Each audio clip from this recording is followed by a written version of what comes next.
দেশ থেকে পালিয়ে যাওয়ার পর থেকে আমাদের পার্শ্ববর্তী দেশ প্রতিবেশী ভারত আমাদের বিরুদ্ধে একের পর এক ষড়যন্ত্র করে যাচ্ছে।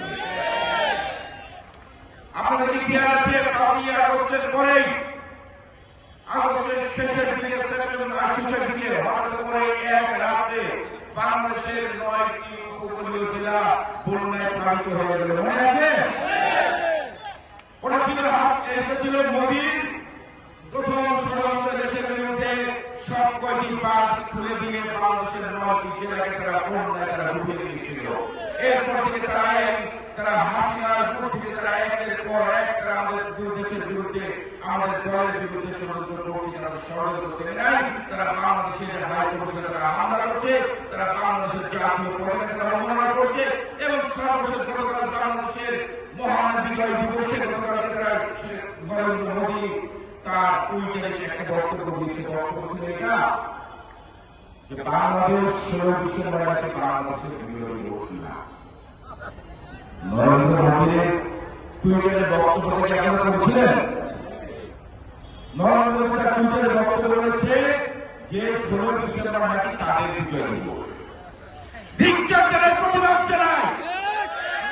বাংলাদেশের স্বাধীনতা, বাংলাদেশের সার্বভৌমত্ব নিয়ে নরেন্দ্র মোদী তোমার এত বড় সাহস। এদেশের আমরা বুকের টাকা রক্ত দিয়ে বাংলাদেশের স্বাধীনতা অর্জন করেছি। আমাদের স্বাধীনতা রক্ষা করার জন্য যদি আবারও বুকের টাকা রক্ত ঢেলে দিতে হয়, আমরা টাকা রক্ত ঢেলে দিতে স্বাধীনতা রক্ষা করবো। বাংলাদেশের স্বাধীনতা নিয়ে তুমি যখনই তুমি ষড়যন্ত্র করো না কেন, বিশ্ব মানচিত্রের বুকে তুমি একের পর এক অপরাধ চালিয়ে বাংলাদেশের সুনাম পূর্ণ করার চেষ্টা করছো। তোমার মিডিয়াকে দিয়ে বাংলাদেশের বিরুদ্ধে অপপ্রচার চালাচ্ছো।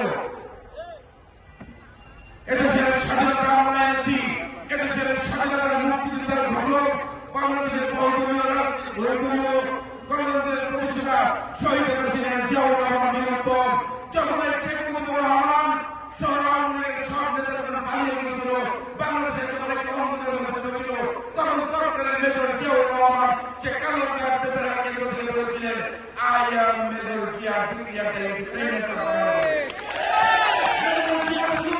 মুক্তিযুদ্ধের ঘোষণা দিয়ে খাদ্য অরণি শহীদ প্রেসিডেন্ট জিয়াউর রহমান অস্ত্র হাতে নিয়ে যে ভোটের সেক্টর কমান্ডারে রণাঙ্গনে মুক্তিযুদ্ধের নেতৃত্ব দিয়েছিলেন। 30 লক্ষ শহীদের বিনিময়ে বাংলাদেশের স্বাধীনতা অর্জন করেছি আমরা, কারণ দয়া দাক্ষিণ্য নয়। আজকে স্বাধীনতার 54 বছর পরে ওই নরেন্দ্র মোদী তুমি যদি বাংলাদেশের স্বাধীনতার দিকে তুমি যদি আন্দোলন করো, আমাদের সার্বভৌমত্বের দিকে যদি আন্দোলন করো, হতে পারে তোমরা বড় রাষ্ট্র, কিন্তু আমরা মনে করি বিশ্ব মানচিত্রের উপর তোমরাও একটি দেশ, আমরাও একটি দেশ। জাতিসংঘের তোমরা আমার একটি সাধারণ সদস্য, জাতিসংঘের আমরা সাধারণ সদস্য। আমাদের স্বাধীনতা অর্জন আমরা যেমন করেছি, এদেশের স্বাধীনতা আমরা রক্ষা করে ছাড়বো ইনশাআল্লাহ। আমরা গত কয়েকদিন ধরে খেয়াল করছি ওই মাফিয়া ফ্যাসিস্ট হায়না শেখ হাসিনা 5ই আগস্ট দেশ থেকে পালিয়ে গেলেও তার প্রেতাত্মারা এখনো দেশে তারা বিচরণ করছে। তারা এখনো তারা দেশের বিভিন্ন জায়গায় তারা ঘাটতি মেরে থেকে তারা এখনো পর্যন্ত কিন্তু তারা বাংলাদেশের বিরুদ্ধে তারা ষড়যন্ত্রে তারা করছে কিনা। আমি আমাদের যুবদলের নেতাকর্মীদের প্রতি আমি হুঁশিয়ারি দিয়ে বলতে চাই, ওই প্রেতাত্মা হাসিনার কোন প্রেতাত্মারা তারা এখন পর্যন্ত কিন্তু তারা বাংলাদেশের বিরুদ্ধে তারা ষড়যন্ত্রে তারা করছে কিনা। আমি আমাদের যুবদলের নেতাকর্মীদের প্রতি আমি হুঁশিয়ারি দিয়ে বলতে চাই, ওই প্রেতাত্মা হাসিনার কোন প্রেতাত্মারা যদি আপনাদের কারো মাধ্যমে ঘরে ঢুকে যদি ষড়যন্ত্রে লিপ্ত হয়, সবার আগে কিন্তু আপনারা বহিষ্কার হবেন এবং আপনাদেরকে আমরা সাংগঠনিক ব্যবস্থা গ্রহণ করব।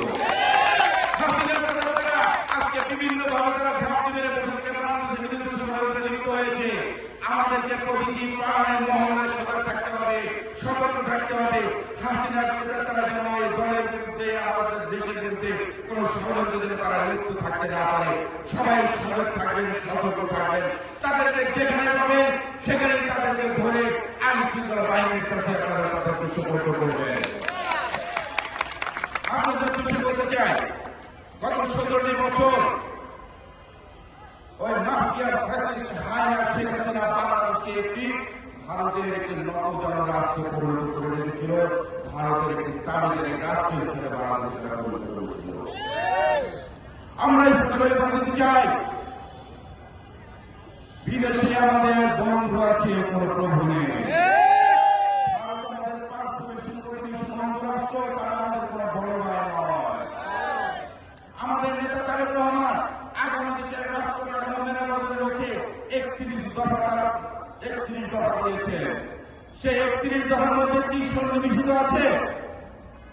সন্নিবেশিত আছে গত 17 বছর মাফিয়া ফ্যাসিস্ট হায়না শেখ হাসিনা বাংলাদেশের গণতন্ত্রকে তারা রুদ্ধ করে রেখেছিল, এদেশের সংবিধানকে তারা কুক্ষিগত করে রেখেছিল, বাংলাদেশের মানুষ ন্যায় বিচার থেকে বঞ্চিত ছিল, এদেশের মানুষ বিচার বহির্ভূত গুম এবং ক্রসফায়ার হত্যার শিকার হয়েছিল, এদেশের মানুষের বাক স্বাধীনতা ছিল না, এদেশের মানুষ সুশাসন থেকে বঞ্চিত ছিল এবং এদেশের মানুষের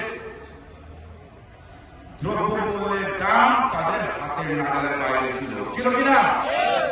এদেশের মানুষের স্বাধীনভাবে রাষ্ট্রপতি তারা তাদের নিজেদের ধর্ম পরিচালনা করতে পারেনি।